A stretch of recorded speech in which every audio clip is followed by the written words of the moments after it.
আসসালামু আলাইকুম। আমি Mohammad Helal Uddin, BSc BEd MA MAd। এখানে আমি মূলত নাজিরবাজার গার্লস স্কুলের প্রধান শিক্ষক, ঢাকা নাজিরবাজার বংশাল। আমার বাড়ি হলো জামালপুর। আমি জামালপুর থেকে আসছি। আমার আর 4-5 বছর চাকরি আছে, এরপরে হয়তো আমার অনেক সময় থাকবে। আমার এক ছোট ভাই নিয়ে আসছি। ওর মাধ্যমে ও এবং আমি যৌথভাবেই এই ভার্মি কম্পোস্ট সারের উদ্যুক্ত হতে যাচ্ছি। এই জন্যই আমার আশা।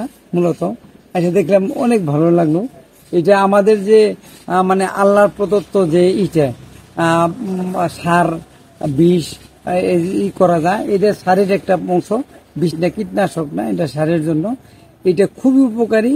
এবং এইটা দিয়ে করলে মানুষের দেহের প্রয়োজনীয় যা এই খাদ্য মধ্যে এগুলি পাওয়া যাবে। আসলে খাদ্যই তো, যদি আমরা সঠিক খাবার খাই তাহলে আমাদের দেহে অসুখ বিসুখই হবে না।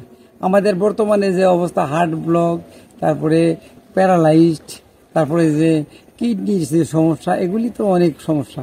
কিন্তু আমরা যদি জৈব সারের মাধ্যমে যদি আমরা খাদ্য উৎপাদন করি, খাদ্যদ্রব্য, তারপরে ফল ফলাদি বাগানে যদি আমরা এগুলি ব্যবহার করি, তাহলে আমাদের কিছু হবে না।